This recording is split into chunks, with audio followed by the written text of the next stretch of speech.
What's up, everybody? I am your host, a badass SWAT officer who's ready to take on a swarm of zombies, and that is my co-host, the zombie that bit my leg and killed me. And welcome to the Grindhouse Syndicate, where we are in week 2 of Fan Appreciation Month, where all month long, you guys pick the movies that we cover. And today we are talking about one of the biggest and most successful zombie movies ever, George A. Romero's Dawn of the Dead from 1978. And this was picked by a lovely listener that has been with us for some time now, Angie Wright. So thank you, Angie, for submitting this pick.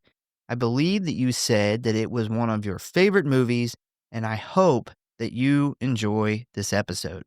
Also, big thanks to you guys that attempted to guess the movie that we are covering at the beginning of next month. Some of you were very close, but only one of you got it. So congratulations to Jeremiah for winning your free Grindhouse Syndicate t-shirt. And for those of you wondering, he picked the yellow Camp Grindhouse shirt, which is based off of the Friday the 13th Crystal Lake sign, which also seems to be our most popular one right now. So if you would like one, you can find one at our shop at Grindhouse.Horror.Pod. So now that someone guessed it, I guess it is time that we let everyone in on the big announcement. The first movie we are covering in the month of June, that is right? Yeah, I think that's right, that's the first. is Steve Beck's 13 Ghosts from 2001. And we will be joined by an awesome cast member and one of the ghosts, C. Ernst Hirth, who has been in Valentine, Trick or Treat, which we talked about him when we did our Trick or Treat episode, 13 Ghosts, and even Scooby-Doo 2 Monsters Unleashed, which is really funny because someone actually guessed that movie, and I was like, you have no idea how close you really are. Yeah, that was a close guess. He was minor 49er in Yeah. that, which is actually the scariest fucking ghost I think in the movie. One of the coolest in that movie. But yeah, he is going to come on the show and talk some 13 Ghost stuff with us. And we are going to dive into some other films that he has been in. And we're going to release the whole interview kind of later that same week. So you're going to get a little bit of him in the 13th Ghost. And then we're going to give you the whole interview, which is super exciting. Very cool dude. Played some really cool characters, and I am, I 13 Ghosts not my favorite movie. I used to love it. No, I feel a little different about it now, but I am still super excited to hear what the perspective was that somebody that was making that movie. Yeah, and also the interview at least will be in video. Yeah. So that'll be the first of hopefully many some video content that we're gonna start doing. But what's really cool about that is he mentioned that he's gonna go down in his archives and pull out some 13 Ghost stuff. Yeah. That probably has not been seen, In some maybe time. been seen, but yeah, I know he mentioned some scripts. He sent us a really cool picture of his makeup, his makeup effects. I assume when they were doing makeup testing and stuff for it, but it's fucking awesome looking. So yeah, definitely looking forward to that. Yeah, I am very much looking forward to that conversation. And I hope you guys are looking forward to it too. This is our first movie where we actually get a cast member from the movie on the show. So that's awesome. We did do Dream Warriors where we got to actually talk to some of the cast people right before we did that episode, and that was cool, but none of them were on the show. So it's awesome. Yeah, looking at you, Heather Langenkamp. Yeah. She came on the show. Please come on the show. I would be a bumbling idiot, though. It's like I was in person. I'd have to hire somebody else to do the interview. Most like I'll just sit to the side and smile. Be weird. You could just play with your hands. Ricky Bobby, I don't know what to do with my hands. I was thinking Mr. Burns, like, yes, nice. Heather Langenkamp's on the show. Nice. And our last order of business is Happy Mother's Day to all of the moms out there.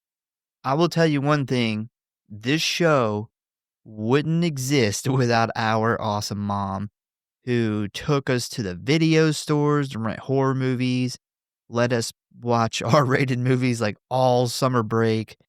She watches the kids when we need to record. We go to movie premieres, we go to horror conventions. Yeah, there's no way this would be possible without her picking up some of that slack for us. So huge thanks to her and to all your mom listeners out there. I hope you had a great Mother's Day. Yes, yes. Happy Mother's Day. So with all of that being said, are you ready to talk about Dawn of the Dead? I've been wanting to do this movie for quite some time, so yeah, definitely ready. Let's do it. Hello, boys and ghouls.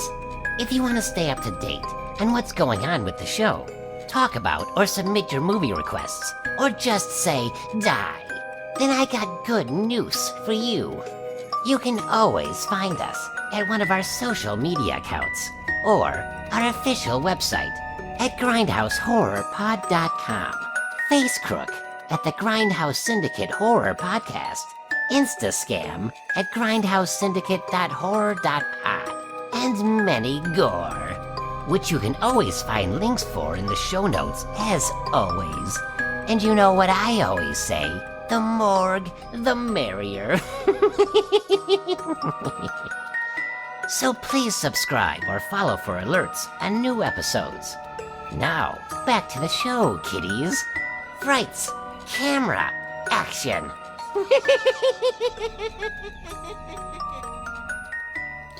And if you really love us and don't want us to lose our mall hideout to a gang of bikers, give us a review.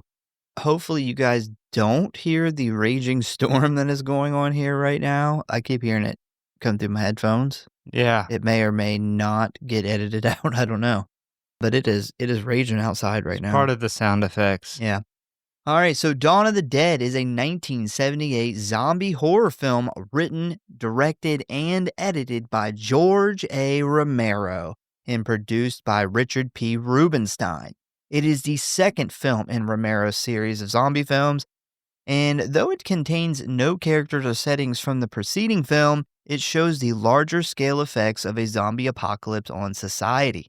It stars David M.G., Ken Foree, Scott Ringler, and Galen Ross, which, by the way, David M.G. and Scott Ringler worked in the same restaurant before casting, and they knew each other. They weren't actors.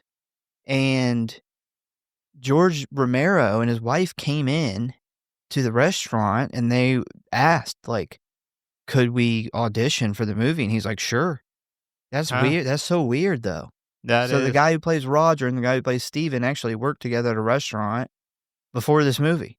Yeah, that is definitely wild as fuck, actually. Like, could you imagine just working your restaurant job and being like, hey, can I come in and audition? And then not only get the part, but the guy you also work with that's not an actor gets, like, did like 5 people show up to audition? Well, you know, one thing that I realized when doing the research for this movie is despite it being this huge movie, it was actually a very small production, and he shot it in Pittsburgh, which, you know, that's where he's from, and, you know, a lot of people from there know who he is, and they think he's great, and a lot of people in this movie were either, like, friends and family of the cast and crew, or they were just fucking people off the street that heard about the movie and wanted to be in it as a zombie. And so he said, come on down to the set and just be in the movie. Yeah, it's wild. All right, so the story follows 4 survivors of the outbreak who barricaded themselves inside of a suburban shopping mall during mass hysteria. It was produced by Laurel Group, distributed by United Film Distribution Company, had a budget of $640,000 and a box office of $66 million, making it the most successful film in Romero's Dead trilogy. So basically, how this came to be was Romero wanted to take a break from horror after Night of the Living Dead because he feared that he would be typecast as a horror director. Oh, well, that surely didn't happen. Yeah. After making 3 films that didn't have much success after that, he began thinking about making another zombie film. Sometime later, he was invited by some friends of his in the Pittsburgh area to take a tour of their newly built mall right before it opened. Now, at the time, malls were this brand new idea. So this is a big deal. And while taking the tour, his friends said that this would be an amazing place to hold up during a nuclear attack or something similar. And this gave Romero the idea for Dawn of the Dead. Once he started writing the screenplay, his friend Dario Argento called him up. That's just nice to have a friend like that, Yeah. that big and famous. Called him up and invited him to write without any distractions in his home city of Rome, which Romero agreed, finishing the screenplay in just 3 weeks. Argento loved the finished project, and they made a deal for distribution in all non-English speaking countries as long as Argento could edit his own version and provide different music. Now, when it came down to distribution here in the US, it was a much different story as the violence depicted in the film was too much for distributors. Thankfully, though, producer Rubenstein had an idea that would save the film. He then rented out a theater for a night to show the movie and placed a small 1-inch ad in the paper. Later that night, the line stretched down the block, which prompted the United Film Distribution Company to make a deal to release the film unrated right there on the spot. Pretty interesting how I feel like they used to take gambles a lot more back then, because you would think now if someone put an ad in a paper to show a movie at one theater in a city, this day and time, it would not have a line that stretched around the block. No. You might get 10, 15 people show up. Maybe with the success of Night of the Living Dead, like maybe you would have some cult horror fans that knew about it and heard about it, but I definitely do think that back in the day they took more risks for sure. Yeah. So principal photography for Dawn of the Dead, it was actually Dawn of the Living Dead at the time, which was the working title, began on November 13th of 1977 at the Monroeville Mall in Monroeville, Pennsylvania, which is funny. This is the same mall he toured years before. Yeah. The crew would arrive at 7 p.m. to get ready for shooting. They would begin filming scenes around 10 p.m., and they would finish up around 6 a.m. when the automated music would cut on.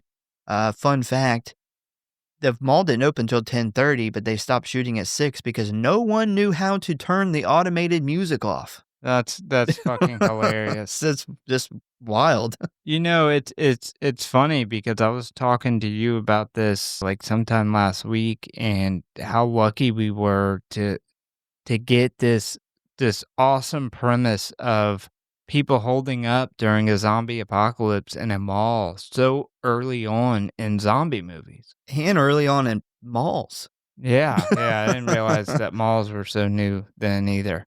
But yeah, just, the fact that zombie movies were in their infancy, like very early on. Yeah. And we got such an awesome premise for a zombie movie. I mean, it's my favorite plot of any zombie movie. This and the remake both, I think, are great. I think it's the best plot of any of the zombie movies. And we got it so early on. And I think it's really cool that he got that from literally touring a friend of his mall. Yeah, that's wild. So principal photography on Dawn of the Dead ended in February of 1978, and Romero's process of editing would begin. By using numerous angles during the filming, Romero allowed himself an array of possibilities during editing, choosing from these many shots to reassemble it into a sequence that could depict any number of responses from the viewer, simply by changing an angle or deleting or extending positions of scenes. This amount of footage is evidenced by the numerous international cuts, which in some cases affect the regional version's tone and flow. When I watched the documentary with him talking about this, and I never even picked up on this, but this is a genius move. There are no moving camera shots. He doesn't really like panning shots. He likes to shoot one scene from like 5 different angles, and he goes through and he cuts every bit of that scene from different shots. He cuts it together. And when I seen that early in the week and then I went back and had to rewatch it when I was writing, it's amazing because there's like no camera movement shots. It's all Mm. still shots, which is kind of wild to think about, and at the same time, kind of genius. Yeah, think about all the fucking footage that's out there that was on if you're shooting one scene on 5 cameras, you essentially have 5 times the amount of footage from different angles, obviously, because you can only, alternate on the timeline, you know, one Yeah, timeline. yeah. So, I mean, there's all this like different. There's 5 different angles of the same movie. The movie is essentially filmed Yeah, 5 times. five, 6, 7, just Yeah. depending on the amount of camera angles. Yeah, there's all this footage out there, man, that obviously wasn't like processed and went through and finalized, but still, I wonder what happened to all that footage. I will say that, I seen an interview with the assistant editor, and he talked about how, good Romero is known for how good he was directing, but really what people don't see behind the scenes is Romero was really a far better editor than he was a director because he came up in a time where he learned editing from physically cutting and splicing film from doing news in Pittsburgh. And he said to watch him edit was amazing because he would have all of these different camera angle pieces of film, and he would literally just be like taping them up all around him and then grabbing the one he wants, splicing it together. And he said that Romero would cut his film with scissors closer in than any machine could do. And he would do it Mm, by hand. that's And impressive. he would make these action shots out of 4 and 5 different angles, just literally looking at it. He said he had a little 2-inch screen. That's all he used. And he would literally be splicing this shit together by hand taping the reels together, watching it in this tiny little 2-inch screen. And he would just drink his coffee and fucking edit for hours. That's what he did. Very impressive. Yeah, yeah, I could imagine that that would be just the amount of thought that would go into fucking putting Yeah. some shit like that together. Just, I mean, how many times do you think you just it'd be like, I've got to clear my brain. Like I've got to get out of this room. Yeah, and I would say the next time you watch this movie, watch it with that mind frame of how many different angles you're seeing the same scene and the fact that somebody had to go in and physically look, splice, cut, and put all this together, and it becomes amazing. It is like, holy shit, this is wild. So the film's music varies with Romero and Argento's cuts. For Romero's theatrical version, music cues and sections were chosen from the D. Wolf Music Library, a compilation of stock music scores and cues. For Argento's international cut, the Italian director used the band Goblin, which is a 4-piece Italian progressive rock band that mostly provides contract work for film soundtracks. Argento, who received a credit for original music alongside Goblin, collaborated with the group to get music for his cut of the film. So I will say, I love this movie. Hate, hate, hate the music. Yeah, The Argento version is far better than Romero's version because Romero used like free library music. yeah. So I watched, I don't know, a quarter or half of the Argento cut, and yeah, the music much better. Just some of the music in the Romero version of this movie is just so, like, nonsensical, very, It doesn't go with the scene. like you would be at a theme park or something, or like a like a carnival, certain time. And it doesn't fit with what's happening. Just very strange. At one point, and I'll point it out in the plot, but there's like jungle music going on, and there's The gun monkeys. store. Yeah, there's monkeys like yelling in the background of this like tribal, like Yeah. jungle music playing, and I'm like, why is this a thing? Like, why is this in the movie? Yeah, I agree. Like, It I could drives me see nuts. this like maybe being in like a Cannibal Holocaust or a jungle set Yeah. movie. But why is it in this mall in a zombie movie? I don't know. So, a 126-minute cut for English language speaking territories premiered in the US on April 7th of 1979 at the USA Film Festival in Dallas, Texas, having been selected for the event by film critic Roger Ebert. Wow. Did not see that coming. Yeah, I didn't see that coming either. I feel like he would hate this movie. I agree. The following weekend, United Film Distribution opened the same cut in 17 of Pittsburgh's cinemas and continued with a wider rollout over the next month. The picture opened in New York City on April 20th and in LA on May 11th. The film proved to be a major success at the box office, grossing $66 million worldwide against its estimated budget of $640,000. Noted for its portrayal of consumerism, Dawn of the Dead has received widespread critical acclaim since its initial release and is widely considered to be one of the greatest horror films ever made, as well as the greatest zombie film. Like its predecessor, it has garnered a large international cult following, and in 2008, it was chosen by Empire magazine as one of the 500 greatest movies of all time, along with Night of the Living Dead. Dawn of the Dead was followed by 4 official sequels, beginning with 1985's Day of the Dead, and a separate series of unofficial Italian-made sequels, beginning with 1979's Zombie 2. It has also inspired a 2004 remake film directed by Zack Snyder, as well as numerous parodies and pop culture references in other medias such as Shaun of the Dead, Dead Rising, and Left 4 Dead. This movie has tons of physical releases, but the one that I really want to talk about is the Second Sight box set that has the best 4K scan of any movie I have ever seen. Yeah. Yeah, it's good, man. That's the It's beyond good. It is amazing. So they have on the box set, they had the theatrical, they have the extended Cannes cut, the Cannes Film Festival cut, and then they have the Argento cut. So they're all 4K, but the Cannes Film Festival was done from the original camera positive, I believe.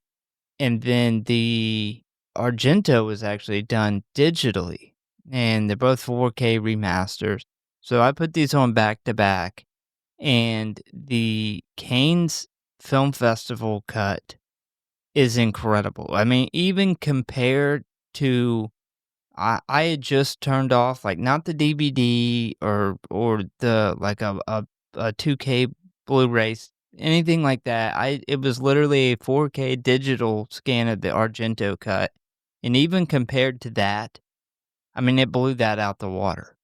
So the Canes, the one you're talking about, was done, of course, by Second Sight at Final Frame, New York and London under the supervision and approval of Michael Gormek, which is the original cinematographer. So he actually sat in and helped them 4K scan it. So that's really cool. The box set also contains a Blu-ray disc with a collection of original and bonus features. It has 3 CDs featuring Goblin's original soundtrack, Dawn of the Dead, Dissecting the Dead, a hardcover book containing essays, artwork, and other features, and a paperback copy of the film's novelization. But I will say, that Canes cut, there's not a fucking bit of film grain. Another awesome thing about that Canes cut is they actually went in and they did color correction on it. And for those who know, Tom Savini hated the color of the zombies. I guess from what you were telling me, I guess he didn't like how blue they were.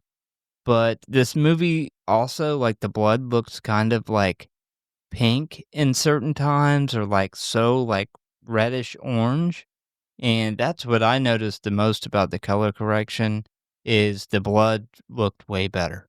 Yeah, this movie is one of the things it's known for is the blue zombies and the bright red, pink, orange blood. And essentially, when Tom Savini came in, they left it up to him of what the color of the zombies should be, and he thought that he would make them gray as kind of an ode to Night of the Living Dead, which is in black and white. Unfortunately, though, the cameras didn't pick up them being gray, and they came out blue and sometimes even a bluish green in the film. And then the blood was originally made by 3M, which looked amazing in real life apparently, but somehow picked up to be this bright red that Tom Savini hated it, but Romero loved it because he says that he wrote this movie as more of a comic book style, and the bright colors really give it that comic book style. So he didn't ever want to change that. See, I disagree with the comic book style, at least the feel of it. I can't say what he wrote it to be, obviously. Only he would know that. I would I would say the Return of the Living Dead, that feels like comic book style. Like, that feels like a Tales from the Crypt. This movie, I didn't get as much that vibe.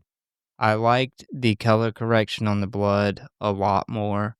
I think I've seen an interview with Tom Savini where he was like, I don't, it's the same blood I used in other movies, so I don't know why it came out like that, but I guess Romero liked it and they kept it like that. And as far as I know, this is that cut of the movie is the only one they went in and did color corrections on like that, at least on the blood, and the blood looks way better. Yeah, I think what might have happened is I did stumble across this little bit of information that I'd never heard before. So Romero shot the movie on 35 millimeter film. He then, when he wanted to go into edit, he actually transferred the 35 millimeter to a 16 millimeter and did his editing. And then once that was done, he transferred it back to a 35 millimeter. So I think some point in time during that transfer from different film, it kind of probably messed with the color possibly a little bit. That's my guess. I don't know for sure. All right, so ratings. Rotten Tom, 92%. It doesn't surprise me for this movie. This is a movie that critics and fans, they everybody kind of genuinely likes this movie. So 92% doesn't shock me. IMDb gave it a 7.8 out of 10, Letterboxd a 4 out of 5, and the Google average audience rating is a 4.5 out of 5. If you would like to watch this movie, you can currently find it streaming for free on YouTube or for rent on Amazon Prime for $3.99. I feel like that's the only movie we've ever heard that's, like, streaming for free on YouTube. I Yeah, didn't even know that was a thing. somebody posted it and somehow it didn't get taken down. Oh, so that's not, like, officially a YouTube thing, somebody just posted it Yeah, and it yeah, just somebody hasn't posted gotten it. taken down. Yeah. The reason that this movie is missing from most streaming sites, it was missing from everywhere, which is probably why they put the free one up on YouTube for a long time, is back in like 2010, one of the producers paid $6 million to have the film transferred to a 3D version, and he tried to re-release it and it didn't do well, and he lost a fuck ton of his money. So in order to recoup his money, he then basically charged this crazy amount to get the rights to stream it and even make physical media copies of it. So that caused this movie to kind of disappear for a while. Yeah, I was telling you whenever I bought that second site, I bought it because it's region B, so 4K is region free, so the movies I don't have an issue with, but in order to watch the special features, because it's on a Blu-ray, you have to have region free. So I held off on buying this version of it, looking to see what other versions, and there is not a recent US version of this movie that's come out that's has any type of, like, 4K scan, anything like that, and I do believe that's why. Yeah. That's why I had to go with the second sight, which I don't regret at all. The second sight release is incredible, but, that makes sense of why, because nobody wants to pay all that money for in the US for distribution rights for it. Yeah, I don't know if you remember, but I didn't even I learned that back when I was researching for Return of the was it Return of the Living Return of the Dead. Living Dead. Yeah, that's that and, that's crazy. That's crazy that, that happened. Like, Yeah, somebody is literally trying to milk this movie like that. Alright, so are you ready to dive into the plot of Dawn of the Dead? I am ready. All right. So we start out seeing a woman having a bad dream while at work in a news studio. And this woman is one of our main characters, Francine. And we see here that the news studio is absolutely chaos. Everybody's running around, papers are flying everywhere. A bunch of the emergency stations are down, and they are broadcasting these two men who are arguing live on air. And what is going on here is essentially the aftermath of Night of the Living Dead, where dead people have come back to life, they crawled out of their graves, and they begin killing people. And at this point in the story, things have gotten way out of control, and society as we know it is on the verge of collapse. I find it very interesting that we open up with this news broadcast where we see a doctor trying to argue with this newsman about what is really going on. And this is very similar to what we've seen in real life with the whole COVID thing. We've seen a lot of misinformation and conspiracies where, where did COVID come from? Was it really killing that many people? What were the vaccinations really for? So this mirrors what we seen in real life way down the road. So very smart thinking by Romero when he wrote this, I think. Yeah, you hit the nail on the head there. Definitely, I didn't even put the whole COVID because I mean, no matter where you stood, what side of the aisle you stood on when COVID happened, there was misinformation coming from everywhere. Yeah. So, and it also for in the sense that we think zombies. You would just shoot them in the head and kill them. We grew up with the idea of zombies and zombie movies, but in a world where that doesn't exist, the doctor's arguing like you have to take your personal connection with these people away, and if we just kill them and put them down, this would be a lot less of a problem. It'll save a lot of lives, and you don't really think of that aspect of it. Like, Yeah. we think if zombie apocalypse happened, we just shoot them, but, when that's your family, Yeah, it's difficult to do. and you don't know what zombies are, you think this could just be a sickness that could Yeah. have a cure. So while these two men are debating this subject, we learn a bit of really important information about our zombies here. The doctor says that we must destroy their bodies after death because every person the zombie kills also turns into a zombie and begins killing. So this kind of helps explain why this has gotten out of control so fast. We also learn here that the only way to kill the zombies is to destroy the brain, and that all major cities are now under martial law. While all this is happening, Francine has a dispute with the program director about displaying out of date information on the bottom of the screen, which eventually leads to multiple people in the news station just getting up and walking out and heading home. We then see a tall, well put together man enter the station, approach Francine, and inform her to meet him on the roof by the helicopter at 9 o'clock in order to escape the city. At first, Francine declines, saying that she can't just leave these people with no news, but her camera operator cuts in and says to go ahead and take off because the emergency stations are taking over at midnight, effectively ending the free press until things get back under control. Now, this guy who is planning to escape with Francine is another one of our main characters named Stephen Andrews, aka Flyboy, and he is the traffic reporter and Francine's boyfriend. So after that, we then jump on over to another part of the city where we see the police and military have surrounded a project's housing building where the mostly Black and Latino residents have defied the martial law orders to turn over their dead to the National Guard to be destroyed. After negotiations with the armed after negotiation with the armed residents have failed and resulted in a standoff, the police decide to send in the SWAT team. And right before they go in, we see that there are some trigger-happy racist officers just itching to turn this into a bloodbath. And that is exactly what happens as we see a bunch of the residents run out of the door, guns ablazing, which ignites a shootout as the SWAT teams force their way into the building. Now, I just want to point out, when the SWAT team goes to breach the building, the dude with the red bandana, 100% not a real Hispanic guy. He is definitely a white guy made to look like a Hispanic guy. Yeah. Yeah, I think it's very strange of why they didn't just hire a Hispanic guy to do that. Like, Were there not any in Pittsburgh? that is What? that is like blackface. That is It's brownface. brownface. I mean, is that not? I mean, from a movie that's supposed to, like, call out social injustice. I Yeah. don't know what you would. I think that's what it call is. it, but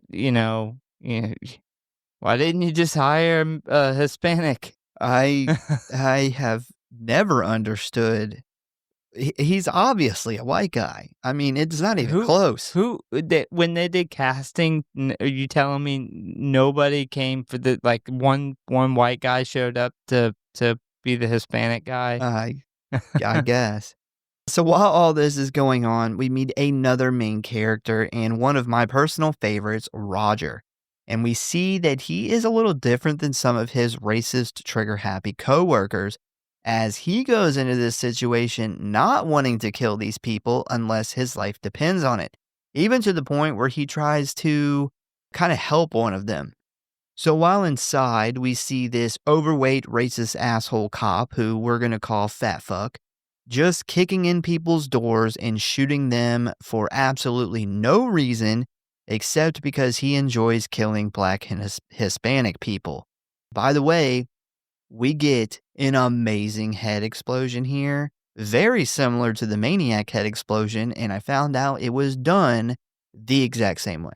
Yeah, the fucking headshot is incredible. It's like a 12 gauge, which is in Maniac. It's the same kill. It's a 12 gauge to the fucking head. Yeah, he did it the same way, where he stuffed a bunch of shrimp and stuff from the craft services table into this head and shot it with a shotgun. Yeah, it was awesome looking.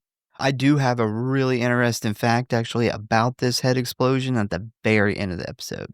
Fat Fuck actually shot somebody. Yeah. So this Fat Fuck is acting like he is in Disney World with all of the fun that he is having, and our man Roger here sees this and attempts to stop him by jumping on his back. But Roger is not a big dude and ends up getting tossed off pretty easily onto the floor. Now, the whole time this is going on, we see another tall SWAT officer in a gas mask point his gun at Fat Fuck, yelling for Roger to get away, because with him on his back, he can't get a clean shot without hitting Roger. Once Fat Fuck gets Roger off his back, he kicks in another apartment door ready to blast whoever he finds inside. But before he gets a chance to fire his gun, he is shot from behind by the tall officer we seen in the gas mask.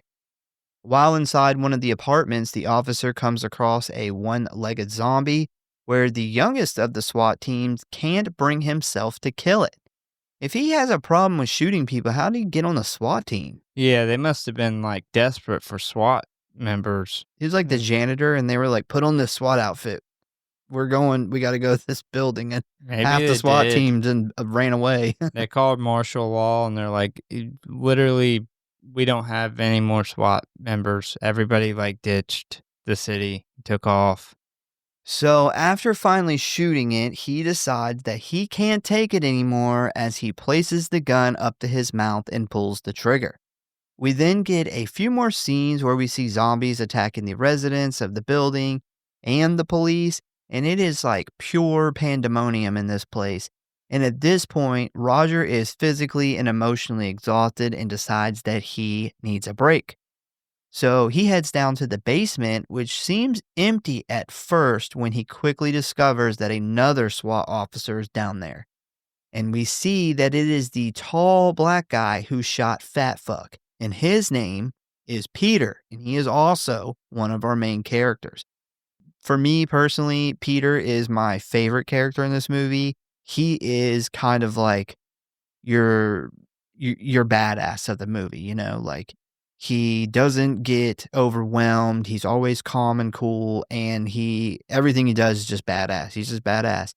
He's badass, but he's not overwritten. Yeah, he's not Like, overly badass. He's not Arnold Schwarzenegger. yeah, he's like more of a realistic badass. It's not like super ridiculously overwritten, anything like that. I do also want to point out we get our first on-screen zombie in the scene before this where scared cop blows his fucking face off, and it looks fucking awesome.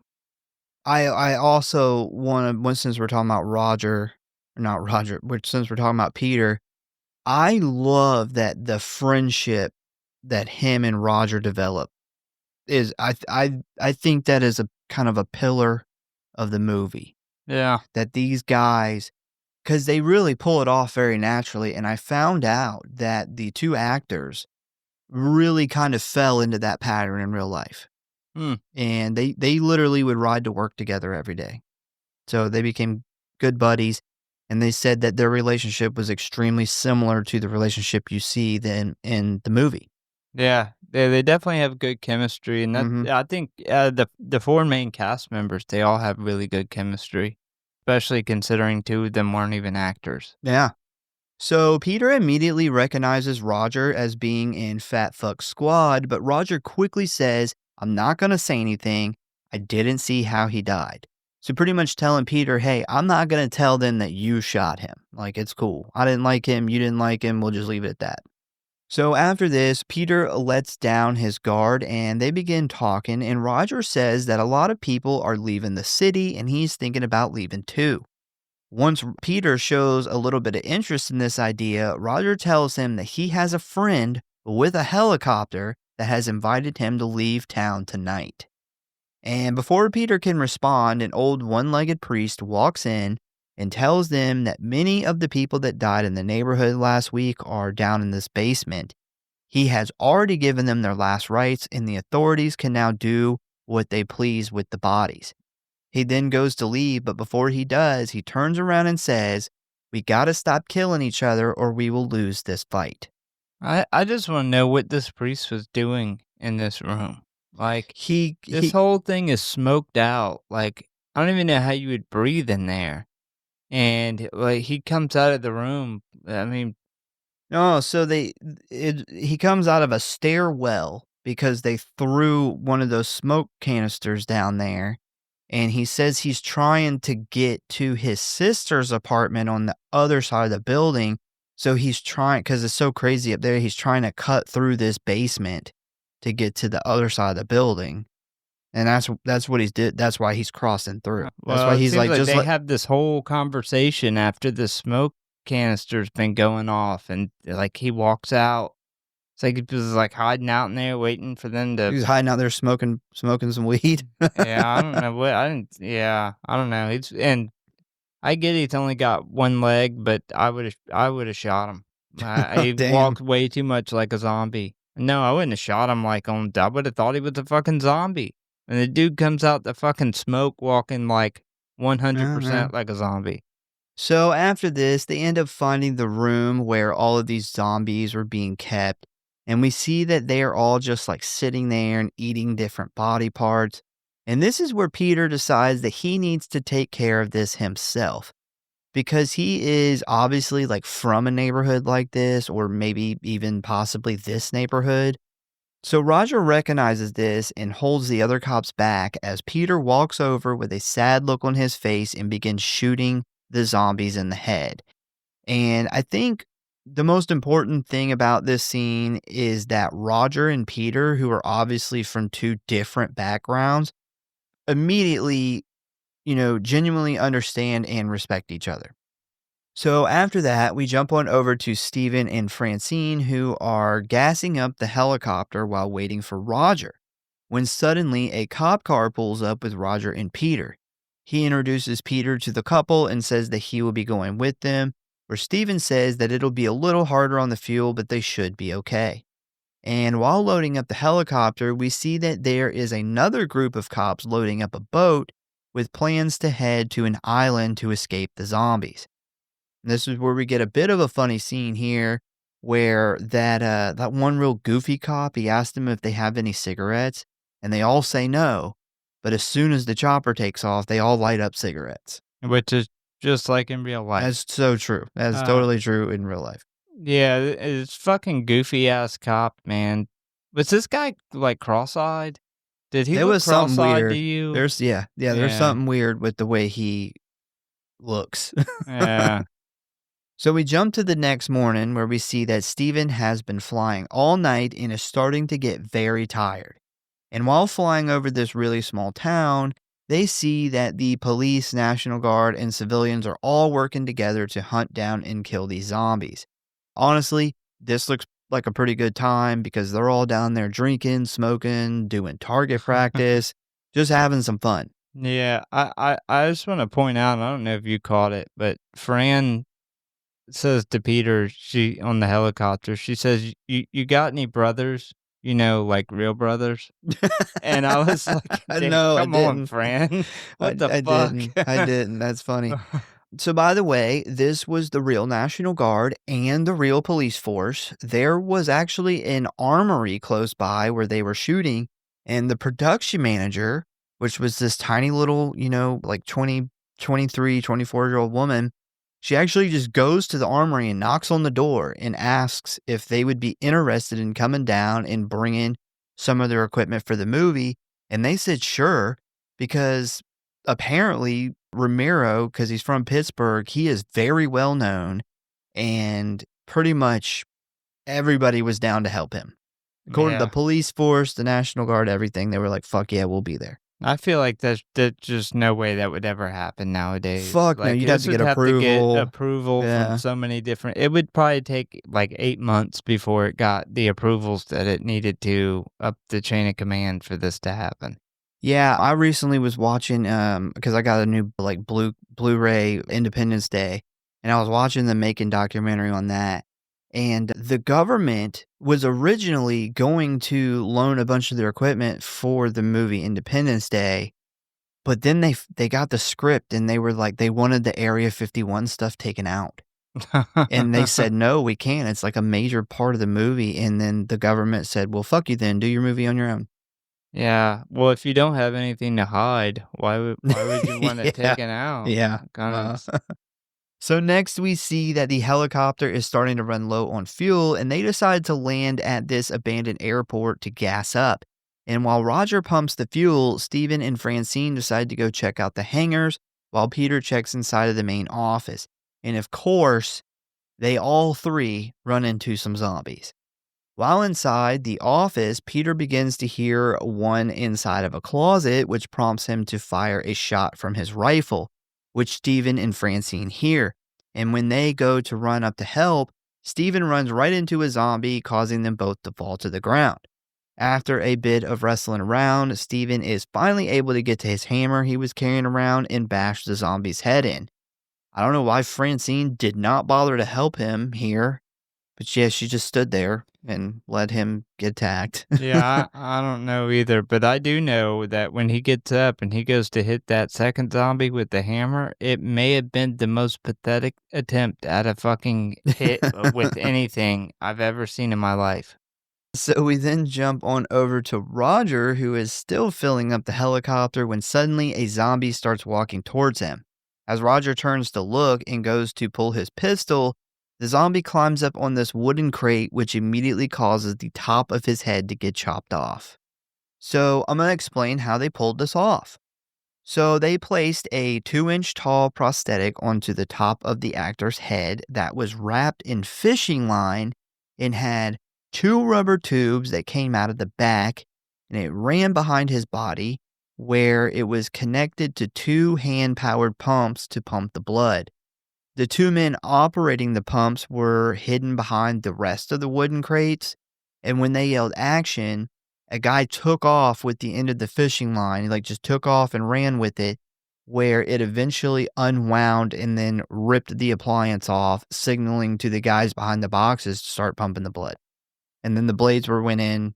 They went in after the fact and put the blades in. They weren't actually moving during the I scene. thought you were gonna tell me some guy stood up and like got that close to the blades, and Definitely not. yeah, I was about to say, damn, they seriously did take some risks Uh, back in the day. The funny thing was, is I seen that this actor who played this zombie was a friend.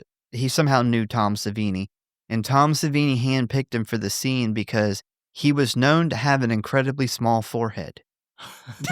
And I was like, "You can be known for that?" Yeah, I've heard of Okay. many people known for having a big forehead, but not so much a small one. Yeah. So meanwhile, back in the office, Peter has fired multiple shots into the closet, but he still keeps hearing noises. And while trying to figure out why his bullets didn't take the undead creature out, the door burst open as two little zombie kids run out and head directly for him. So the surprised look on Ken Forey's face was real because he had no idea these were going to be kids. And these two kids were actually Tom Savini's niece and nephew. Yeah, so this goes back to the morality side that the doctor was talking about. Like, who wants to shoot two kids in the head? But also, I just want to point this out. Every zombie in this movie moves slow as fuck except these two kids, which just Oh, goes yeah. to show you that even kid zombies have way more energy than adults. That's probably true. So, yeah, these zombie kids attack him, but he just like tosses them across the room and guns them down with his machine gun. We also see here that Steven can't shoot for shit, missing multiple times before Roger steps in and gets a headshot after firing just once. This actually almost gets Peter killed before thankfully he jumps out of the way before Steven accidentally shoots him. And once the zombie is dead, this leads to Peter scolding Steven about gun safety, which is hilarious because Steven even looks like a sad little boy afterwards. I gotta point out, I'm surprised you didn't point this out. The flannel shirt zombie that he shoots is fucking awesome looking. Like, Oh, no, I he didn't is even catch like that. absolutely horrifying. I think he's maybe the coolest looking fucking zombie in the whole movie. Huh.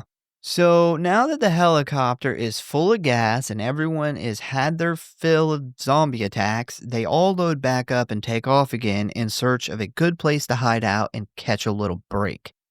So we then skip to later in the night, and Steven announces that they need to start thinking about where to stop and fuel up. And this kind of erupts a debate amongst everyone because he says that bigger cities will have more options for refueling, but Roger thinks they need to stay far away from big cities.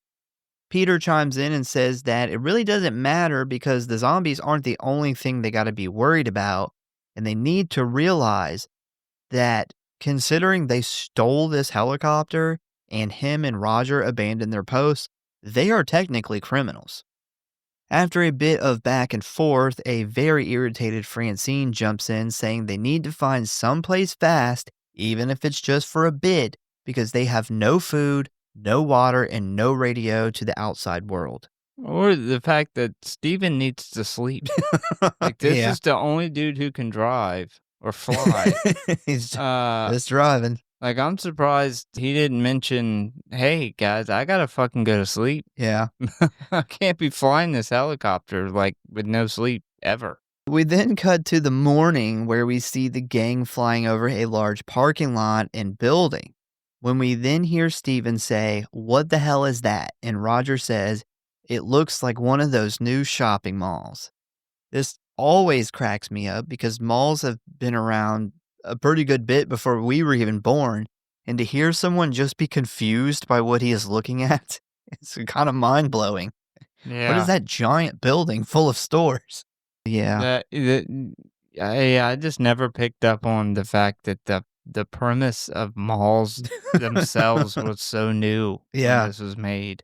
Well, it kind of makes it make sense of why so many survivors didn't try to go to the Yeah. mall because they were like, we don't even know what that thing is. Yeah. Yeah, 'cause I feel like everybody I mean, we talked about this watching the other Dawn of the Dead, like, Yeah.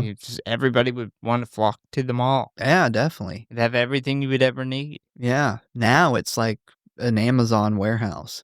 Just Yeah. can post up in that. Which would be way easier to lock down, I think, than a mall with so many entrances and exits and yeah, Yeah. let's not say that too loud. And we know Amazon likes to lock their employees in. Mm.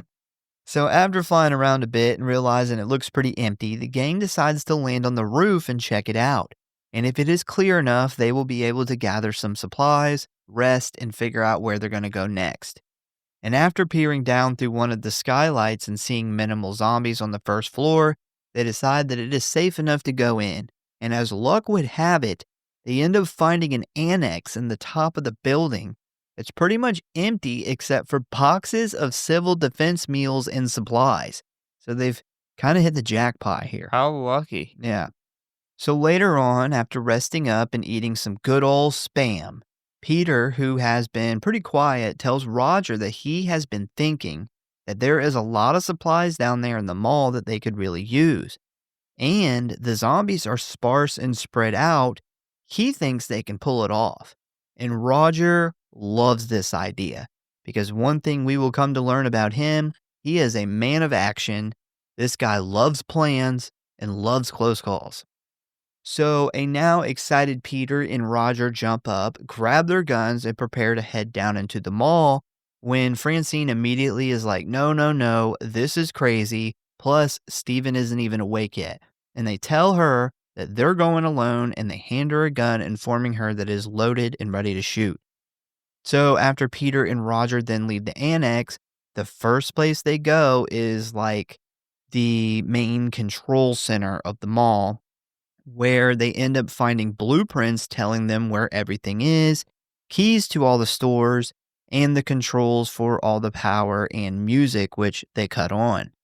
And once the building has full power, we get a few quick scenes showing us the zombies doing mall stuff, I guess. They're just kind of just doing stuff. Bro, the first shot when the music cuts on, the zombie that gets startled by the music and falls over is absolute fucking gold. I would have never guessed the one thing my life was missing was watching zombies try to navigate an escalator. Yeah, that whole scene was pretty good. Yeah, I do have a really interesting fact about all of the zombies later on that's gonna kind of make a lot of this stuff make more sense. So after that, Peter and Roger then head into the main part of the mall where they plan on making a run for the big department store. And as they take off, we see them zig, zag, and punch their way through the undead. And while they attempt to unlock and open the big sliding door to the department store, we see Steven wake up and head down to check it out despite Francine's negativity about the plan. So once they make it inside, they quickly close the door back shut, and we see that a now big group of zombies have gathered while banging on the glass. But this doesn't at all faze the two men as they realize that not only they pulled it off, but now have this whole department store to themselves. The Steven and Francine thing here is is really funny because he's like running down the stairs and she's like, get back up here now. And he's like, no, we can't just leave those guys down there by themselves. It's very similar to like a kid, like in his mom, like her not letting him go play with his friends. Yeah. He's got some stupid excuse that why he needs to go. It's so fucked that he like leaves her He- up there yeah. with like nothing. Well, a lot of this movie, you see that he really wants to be like Roger and Peter, but he's just not. But he tries. He does He try. does try. He's not very good at trying, but he does try. Another thing I noticed in this scene is the mannequins back in the 70s were fucking creepy looking. Mannequins are always creepy. They're Like, not what as are you creepy talking now. about? They're Like, not as creepy now because they don't even have faces now. They just have like a very But back then, they used to paint eyes and shit on them and give them Yeah. facial details, and I'm like, You're ugh. a maniac, man. He's got all those fucking creepy ass mannequins. Like, Yeah, but he made them creepy. These are just in the they were. mall. He made them creepier. We'll Yeah. say that. Nowadays, though, they may have taken the face away, but they made them like the female ones like sexy and gave them curves and stuff. And I think that's even creepier for some reason. Yeah, for me, them having a face is a no-go. Like, I don't Ah, need them to well, have a face to show me that shirt. I don't need the mannequin needing a fucking ass that makes me double take either. So, after gathering supplies like a TV, radio, and lighter fluid, they put it all in this small little cart. But they obviously can't just wheel this cart past this mob of zombies outside the door. So they come up with a plan where they are going to run over to the other door, make a bunch of noise, get the mob of zombies to gather at the second entrance. That way, the original door with the cart will now be clear, which they call this plan the old okey doke, which I have to remember that if we ever go to use that plan. While they are busy grabbing the supplies and herding zombies, we see that Steven has found his way into the control center where he finds a pistol and a book of blueprints. He ends up getting attacked by a security guard zombie and almost killed, though. So Peter and Roger hear Steven's gunshots and realize that he must need some help. So they end up opening the glass door a little early, which causes Peter to haul ass with the cart where he almost gets bit by a zombie coming around the corner. But Peter don't fucking play as he picks the zombie up, holds him over his head, and throws him down to the first floor. And this is perfect timing because when Peter turns around, he spots Steven attempting to fight off 4 or 5 mall zombies. He then leaves the cart in the hallway to the annex and tells Steven to follow him back to the department store where Roger is waiting. Once inside, they all three then go to run to the second entrance to pull the old okey-doke trick again. But while on the way, Roger gets tackled to the ground by a zombie that was pretending to be a mannequin, I guess. Not It's a sure. good plan. After a bit of wrestling around, Roger grabs a screwdriver and stabs it right into the guy's ear, killing him instantly and giving us an awesome effect. Yeah, anytime you're putting a screwdriver through somebody's ear, It's good it's stuff. good. You can't fuck that up. So the actor that played this zombie, he goes to conventions and stuff, and he is known as the Screwdriver Zombie, and people love him for it. And he really enjoys his legacy as this particular character. Wow, I cannot believe this guy makes any type of a living Yeah. going to conventions. Yeah, I don't even think he was the coolest zombie in the movie. So what's funny here is the only reason that this scene is in the movie is because after they finished filming, they noticed that in some shots, Roger has a sweatshirt tied around his waist, and others he doesn't. So they end up calling Scott, who played Roger, they called him back in to shoot a scene that shows him losing the sweatshirt, and that's what happens in this scene. And how they did it was they had a retractable screwdriver that had a blood pump in it, and when it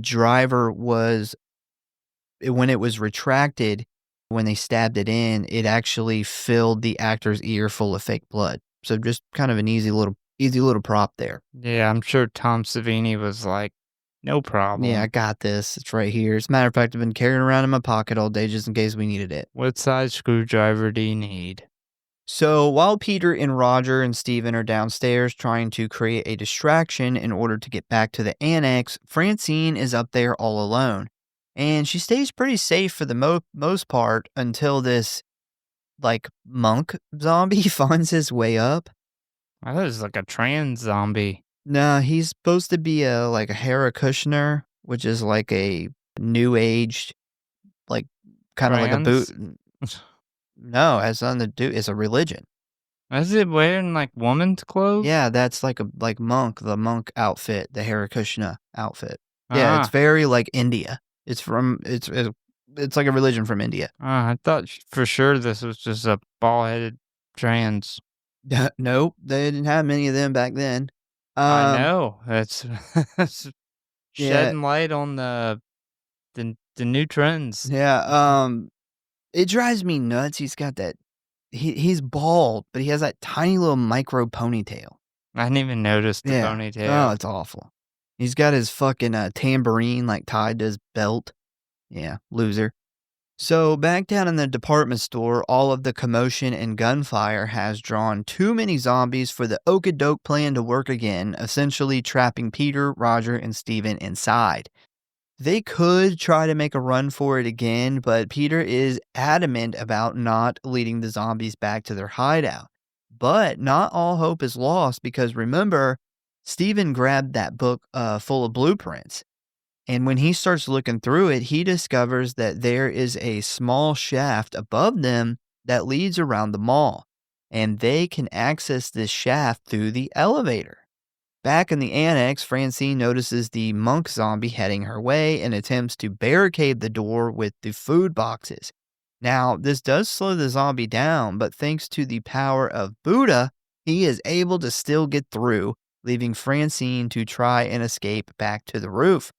Unfortunately for her, though, she is having trouble climbing up, leaving her legs dangling right in front of the zombie, and right before she gets bit, Peter, Roger, and Steven come running in and killing it. Thankfully, that is the end of the Caucasian monk zombie, because I hate him. Yeah, not a fan. Not a fan. You kind of forget at this point with all the shenanigans going on in the mall that Francine's still left up there by herself. Yeah, they kind of don't cut back to her for some time. Yeah, they leave her out for a while, but man, the fact that he left her there with no gun was He took her really gun they fucked. gave her. I know. He Yeah. sucks. Yeah, what a bastard. I thought the fact that they left with him sleeping was also a really bad idea. Like, you should probably wake the one other guy up that's there and say, "Hey, we're gonna go down," especially considering, like, the, zombie thing's new. Like, they're not very experienced with zombies. "Hey, we're gonna go down in this zombie-infested mall and scope things out. You stay here, here's a gun." Well, maybe not like waking him up and telling him, but I see why they wouldn't want to take him because they're like these highly trained SWAT dudes who totally get each other. They're capable. We've already seen Steven almost shoot Peter. Oh, yeah, I don't Yeah. think they should take him at all. Yeah. Like, he's definitely gonna probably fuck something up. Yeah, No, but they he's that should wake him guy. up and say, "Hey, you know, this is our plan. If something goes wrong, get the fuck out of here." So later on, we see that they got the TV and radio set up and they are eating while waiting for some kind of informative broadcast to come on. We also see that Francine is pretty traumatized from almost being zombie food earlier and is just sitting in the back room by herself. Peter then asks if she is okay because she looks physically ill, and this is when Steven drops the bomb on Peter and Roger, telling them that she is 3 or 4 months pregnant. I remember something very similar happening in The Walking Dead and me thinking like it would be extremely difficult to have a pregnant woman running around a zombie apocalypse and next to impossible to be running around with a baby during a zombie apocalypse. Despite the fact that she doesn't want to, she better stay her fucking ass right there in that mall Yeah. with a baby. Oh, yeah, especially when it comes to, like, supplies and they have all this food there and, yeah, you're gonna need to be in the mall. You can't be flying around in a helicopter With a baby. with a baby all the time. Or Like, eventually, you run out of fuel and now you're on foot or in a car with a baby. well, and you got diapers. And Yeah. There's probably tons of diapers at this fucking All the diapers that kids will need. all the baby wipes that it'll probably ever need. Like, kids go through a lot of fucking diapers. They shit a lot. Yeah, where you gonna have room on a helicopter to be changing shit diapers all the I don't time? know. Or nap time. Hey, like, yeah, you need to be in the mall. And also, Peter knows how to abort babies. That was my next note. Why does he know how to give an abortion? And Yeah. he's confident. He's not like, well, I've seen it done or I know a little bit. He's like, I can do it. I can do it. She's in her second trimester. She's over 3 months pregnant. She's like right over 3 months. So she's like pregnant. Like, He can still do it. he's kind of scary. Like, why does Peter know how to abort babies so He well? said in the hood, we got to do it all the time. I don't know. I have no idea that maybe he. It's kind of what I thought. Like, they made the black guy know how to give abortions. Yeah. Yeah, that's what it seems like. Definitely. I just don't know, like, maybe he fucks a lot and he gets girls knocked up and he's like, don't worry about getting an abortion. I'll just give you one myself. What if she said yeah, and he just like shot her in the uterus? He's like, Just well, we'll go down to the store and get a clothes hanger. So after some discussion, the group decides to stay at the mall long term, despite Francine's dislike of the idea. And we see the next morning the gang is looking for ways to block up all of the major entrances. While sitting on the floor, Peter notices some big box trucks. Why did I say floor? By sitting on the roof. The floor of the roof. Peter notices some big box trucks sitting across the street and comes up with the idea of parking them in front of the doors. So they grab their guns and their gear and they set out to put this plan in motion, with Steven acting as a lookout in the helicopter above. Now, at first, this plan seems to be working pretty well, with Peter driving Roger back and forth and Roger hotwiring the trucks and parking them in front of the doors. But we see while stripping the ignition wires, Roger gets a little careless, leading to him almost getting bit in the cab of the truck. Thankfully, though, Steven is able to signal that something is wrong, prompting Peter to drive over and shoot the zombie before it manages to sink its teeth into Roger's neck. I do really love the effect of the zombie headshot here because he like shoots her from behind and like half her face gets blown off. Bro, this is awesome. Like, this effect, we get a lot of headshots in movies. We get a lot of headshots in just this particular movie. Yeah. But we don't get a lot of headshots to the back of the head with a exit wound to the face. Yep. And we get to see it from the face. Thought this is one of the best kills of the movie. And the fact that the fucking blood just splatters all over Roger made it that much more awesome. Yeah, this is what Roger gets for saying yeehaw so much. He likes that word. Driving me fucking nuts. After like 7 yeehaws, I was like, okay, could you act excited with a different word, please? So after this close call, they move another truck into position, but we see that Roger's head is still not in the game here, because after he parks the truck, instead of immediately jumping into Peter's truck, he decides to take out a couple zombies with his rifle, leading to him almost getting bit again. Once him and Peter drive off, Roger realizes he got too caught up in the action and left his bag of tools behind, which causes Peter to slam on the brakes and tell him that he needs to get his shit together. Yeah, this would be pissing me off too if I was Peter. Yeah, definitely. Like, you're acting like that, like I want to die level of reckless, and you're gonna cause other people to get killed. They also fucked up when Roger gets all that blood splattered all over his face, and he sits up in that truck.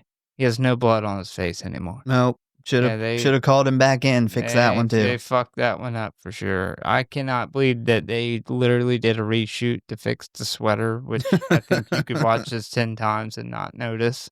But they did not fix that, which was glaringly obvious to me.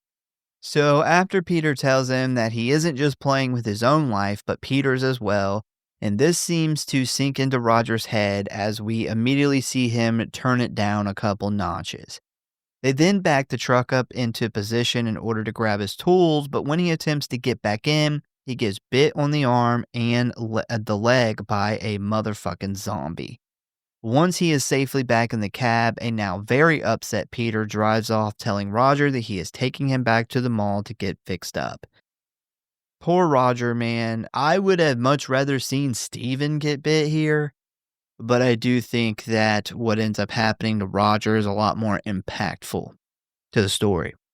So now that the entrances are all blocked up, it is now time for the gang to clear out the mall and finally take over the building for themselves. So we then see Steven and Peter use the elevator crawl space thing to head to the gun store and load up on weapons and ammo. This is where we get the weird jungle music. And Yeah. Steven trying to pretend like he knows about guns. You don't know what you're doing. Put Yeah, it down. and the fact that for some reason everybody on the set, and I don't know if it was a common belief back then because we catch it earlier in the movie too, but did just everybody believed that bullets like ricocheted like There's BBs? a lot of ricochets in this movie. A Yeah, lot. yeah. That scene of a flyboy down in the like Control center the room. dark where he first gets attacked and he's shooting and it's like ricocheting like a BB. It's like you hear it ricochet like 5 different times. Yeah. Yeah, I guess that was a common belief back then because Yeah. everybody working on this movie, nobody was like, "Hey, that's not a thing." Yeah. So now that they are all loaded up, we then see all 4 of them step out into the mall ready to do some zombie hunting with Roger laying in that little wagon we seen earlier, and he is packing some serious heat. This is how you know how good of a friend Peter is because he's willing to push Roger around in this little cart while trying to take out all these zombies. That's something I don't think I would do. I'd be like, you need to stay behind. But he's like, I'm bringing you along and I'm not even going to shoot. I'm going to push you and you're going to shoot. No man left behind. For real. As soon as the gang takes off towards the department store, we begin to hear some more awful music playing as Roger, Steven, and Francine begin dropping bodies. Once inside the department store, they realize they still need to seal up the mall's main entrance. So Francine comes up with a plan for Peter, Steven, and Roger to run over to this new car that's sitting in the mall for, I guess it's like a giveaway or something, and have Roger hotwire it and drive the group over to the doors where they can lock them shut. That way, once the mall is completely sealed up, they can then work on taking out all of the zombies left inside. Francine stays behind in the department store attempting to distract the zombies while Peter, Steven, and Roger take off. But unfortunately, some of the zombies like their meals to go as they chase after the 3 men. Good God, Steven once again fucks something up as he forgets to give Francine the keys and spends like 30 minutes attempting to get them off his belt. Yeah. Jeez, dude. You didn't fucking think of that before you ran outside with the zombies? Not very good at plans. Not really good at much besides flying. He is good at flying a helicopter. Yeah. They would not have gotten to this point if it wasn't for his helicopter flying skills. So we'll give him that. So once they make it to the car, Peter and Steven attempt to pull security while Roger pops the hatchback open and climbs in. But right before he gets all the way inside, we see a zombie lady sneak up from behind them and rip his leg wound open, causing him to scream in pain as bright red blood comes spewing out. After shooting the zombie lady in the head, Roger climbs up front and begins his magic as Peter jumps in the passenger seat and Steven climbs into the back. I am always super jealous that somebody got to drive a car like this through a mall. It's awesome. A new mall at that. Yeah. In a new car. Apparently they borrowed that from a dealership and then they fucked it up and then returned it. Somebody ended up wrecking it into one of the big pillars. Oh, that Big marble actually happened. Yeah, that actually happened. Wow. Well, Yep. you'd think the people who own the mall would be a little upset about that, too. Yeah. Like, you wrecked a whole... Like, I said you could shoot a movie here, and you wrecked a fucking car into a pillar that you were driving through my mall? Like, what the fuck? So once they pull up to the door, Steven and Peter jump out and lock them, with Peter even going as far as to set the alarm. Once that is finished, they then hop in the car and haul ass to the mall, shooting zombies as they drive past, which would be fun as fuck. This could literally be a Dawn of the Dead interactive ride. How awesome I was would gonna that say a be? video game, but yeah, Rod 2, like one of those ones, like the arcade ones where Well, you get the gun. Well, you remember we did like, what was it, like Toy Story or something? Where we got in, it was like Universal Studios where we got in the thing and we were like shooting the fucking, Yeah, they have, like, a Um, Men in Black one, maybe it was Men too. in Black, but Yeah. imagine that was with Dawn of the Dead, though. Be Yeah. awesome. So we then jump to a few hours later and we see the gang all back together now, walking freely through the mall as they take a look down onto the first floor, where we just see tons of dead zombie bodies. So it seems like they have finally claimed the mall for themselves. I love the detail of the bloody water, like, spraying up through the fountain, that like, blood from this dead zombie is being cycled through the water, and it's just bloody red water fountain. Like, what's more metal than that? It's Like a blood fountain. They literally spent like all day just massacring zombies. Good shit. That's cool. And did it to some nonsensical Ice Cream Man music. Yeah. We then cut to a few days later where we see that they have made the annex a little more like a home. They are now dressed in regular clothes, and Francine is attempting to care for a very sick Roger, who is laid up in one of the back rooms. After Francine shoots Roger up with some more morphine, she comes out to talk to the others, where she tells them that Roger's infection has spread and gotten much worse, and she thinks that they should take him to a med unit. I'm like, what med unit? It is the end of the world. It's not like everything collapsed, but somehow urgent cares are still up and running just in case someone gets like shot or bitten. Yeah, he's got like 24 hours left, so let's fly around the world looking for a place Yeah, to he's going to drop die in the him off. helicopter. And then turn in the helicopter and probably kill everybody because you're stuck in a helicopter. So anyway, Peter shoots this down by saying that he has seen a dozen other guys get bit and last no more than 3 or so days.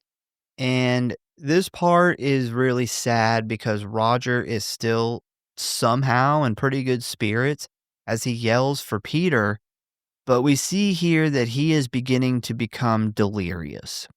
So later on, Peter ends up having a really good idea by telling everyone that they are going to build a fake wall blocking off the doorway to the staircase that leads to the annex. That way, if any looters or some kind of patrol gets in, they can hide up there and nobody will even know about the annex or them for that matter, which I think super smart idea. Yeah. It's the idea of the entire movie, I Yeah. think. So, with that being said, Steven and Peter grab supplies from the store and build a pretty convincing wall, blocking off the area. And once that is finished, we then see them begin to clean up all of the dead bodies and finally let their hair down and enjoy some free time to actually explore and do a little shopping, I guess. Get a whole montage of shopping. Or ice skating. Or And I ice just skating. want to say, what fucking mall has an ice skating rink? I don't know, man. Malls were fucking huge back then. They were big deals. So maybe. I remember as a kid, there was a mall that had like a whole set of rides in it, like big rides. Mm. Yeah, I don't remember where it was, but That's what our local malls turned into because all the stores closed. it's true. And they realized that they just had to use kids. That was the only way that they could get parents' money. The stores didn't work anymore. They had to put kids' rides that cost money. Well, they also took our mall and started filming the Righteous Gemstones in it. It's because it was like a zombie apocalypse mall. There was no more stores or anybody shopping in it anymore for some reason. So finally, after a full day of ice skating, eating food, and playing arcade games, we see the gang all standing together looking at the set of main doors where we see zombies are still trying to get in. And Francine makes a comment about what the hell the zombies even are. And then we get the most famous line in the whole movie as Peter says, "They're us. That's all. There's no more room in hell." And a confused Fran asks what he means, and he follows up with, "Something my granddaddy used to tell us. You know, Macumba, voodoo. Granddad was a priest in Trinidad. Used to tell us, when there's no more room in hell, the dead will walk the earth." What a awesome, legendary line and perfectly delivered. And they literally get the actor to literally say that same line in the remake. Yeah. Which is fucking awesome. And I will say, another positive, the music is actually fitting for this scene. When we covered the remake, actually, we got hit with a copyright on YouTube because we took the recording of him saying this. Yeah. And it's, I believe, what starts the episode out. Yeah. Very, very famous line. So the next day, while Peter is finishing up the painting of the wall, he starts to hear Roger screaming. So he climbs up to the annex to see what is wrong, and when he enters the room, he sees a now somewhat sedated and very sick Roger laying in his makeshift bed with Stephen and Francine trying to comfort him. Peter, realizing his friend probably doesn't have much time left, tells Stephen and Fran to go on and take a little rest and that he will stay with him for a bit. Once they clear the room, Peter and Roger begin talking, where Roger tells him that he doesn't want to become a zombie and makes Peter promise to kill him if he changes after he dies. A very sad and angry Peter tries not to discuss the subject with Roger, but Roger isn't having it and demands Peter say it out loud. Once Peter agrees, Roger continues to talk until he eventually passes away, laying in his bed with Peter by his side. We then cut to a little while later, where we see Roger's dead body covered with his blanket as a now distraught Peter drinks from a bottle of whiskey, holding a gun, waiting for Roger to reanimate. And a few moments later, Peter notices the blanket start to move, when suddenly it gets pulled down from his face, revealing a very pale, dead-looking Roger, who begins coming back to life. Peter then aims the gun and fires, and that is the end of our man Roger. Very sad. Shouldn't have been so fucking reckless, man. Yeah, that's true. With the word yeehaw. With the You were yeehaw just kept too getting reckless with the yeehaw. Yeehaw kept getting him too hyped. Yeah. You had to tone it down. Anytime you've used yeehaw more than 5 times, you very well might get yourself killed. This is true. So next up, we skip forward a little bit where we see Peter playing waiter for a nice, classy, romantic dinner for Francine and Stephen. And after he serves them their food, he heads out to Roger's grave, who is now buried in this little garden area of the mall, in order to give them some time alone. And everything seems to be going well until Stephen pulls out some rings and proposes marriage to Francine. She then takes the ring and thinks about it for a moment, and then she says, "We can't, not now, it wouldn't be real." Yeah.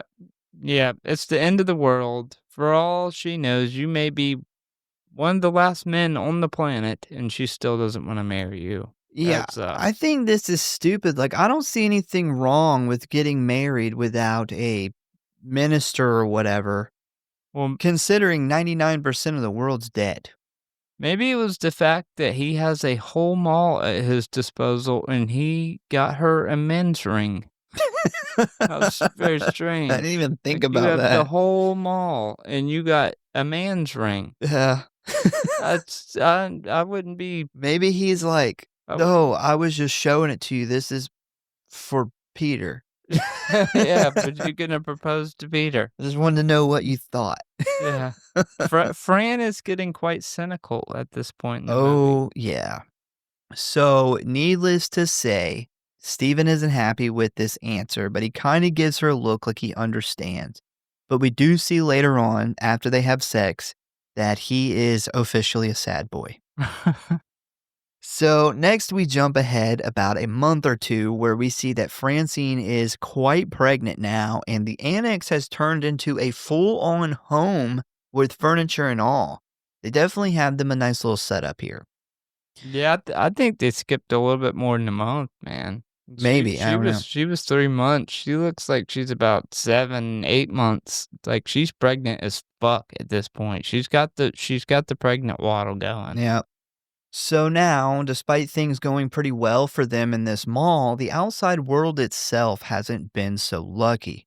We find out that there hasn't been a news broadcast on TV in 3 days now, and despite the fact that Stephen is holding out hope that they will eventually come back on air, Francine has given up on the idea and has essentially become bitter and depressed.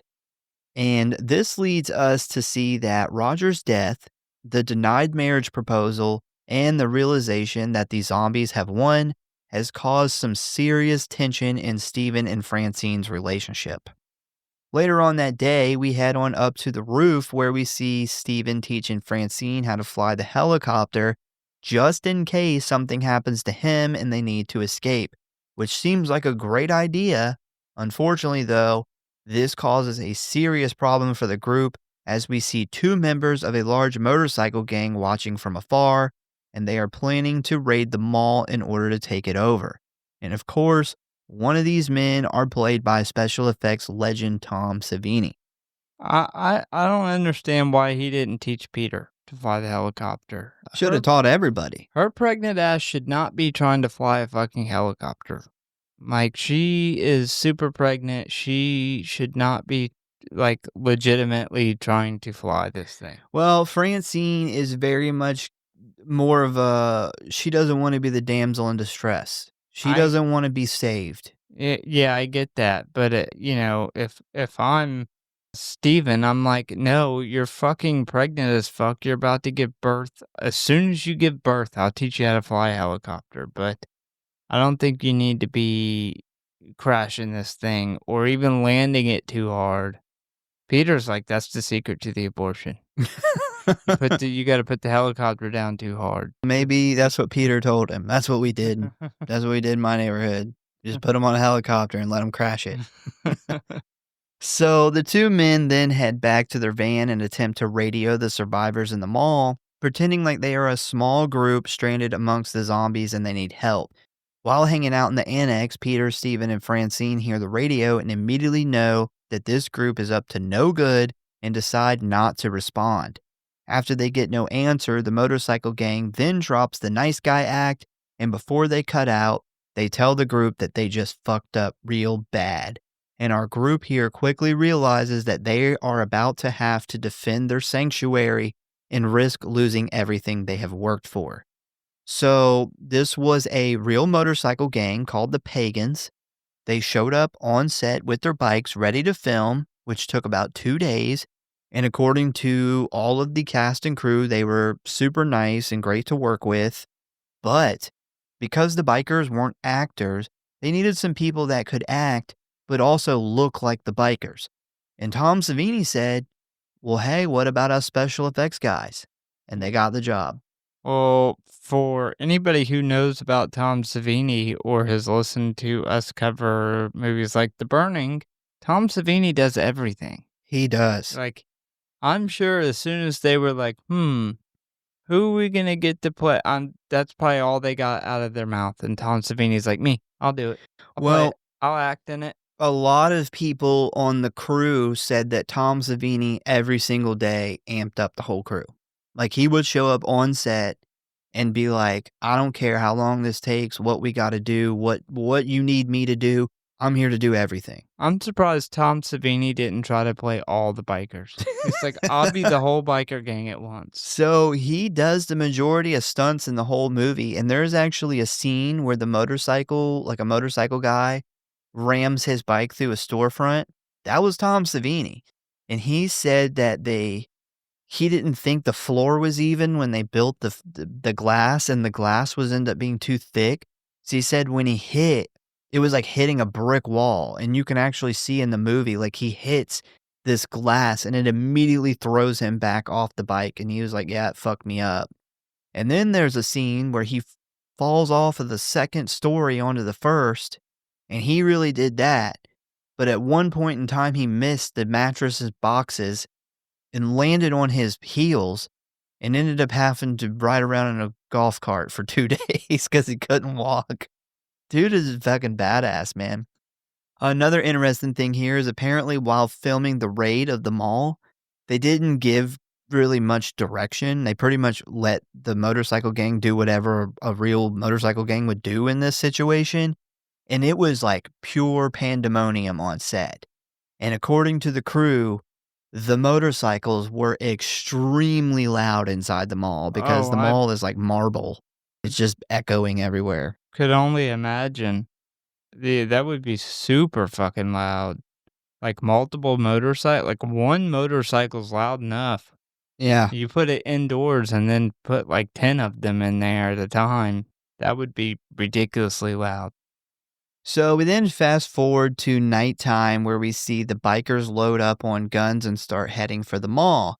Meanwhile, Peter and Steven are standing on the roof watching, a bit overwhelmed about the size of the motorcycle gang heading straight for them. So Steven's on the verge of shitting his pants, but Peter tells him that they are going to move the trucks and get in anyway, and the only thing that they can do is make it harder for them. They then grab some weapons and walkie-talkies and head downstairs to close the gates, where we cut to outside where we see that the horde of zombies guarding the entrance are no match for the large gang attempting to break in, as they quickly kill them all, move the truck, bust the locks, and gain entrance to the mall. Tom Savini said that they put way too much explosives in the charge that blows up the glass doors and ended up causing this huge explosion that lit up like that whole side of the mall. We're gonna like find out that this mall was closed down after filming this. Brand new mall was closed down because they destroyed it. Was wild is they had to have the mall completely fixed by 10:30 every morning because it would open for shoppers. And yeah, they left no trace of them behind somehow. So once the big glass doors are open, the gang all ride their motorcycles in while hooting and hollering in excitement. Peter then radios Steven, telling him that with those big doors open, the mall is going to quickly fill up with zombies, causing the bikers to be distracted and allowing him and Peter to get away. So now that the biker gang is inside, we see that they aren't so much interested in finding the survivors that live here, but more interested in looting and destroying stuff, as we then get a bunch of scenes depicting them stealing and breaking a bunch of shit.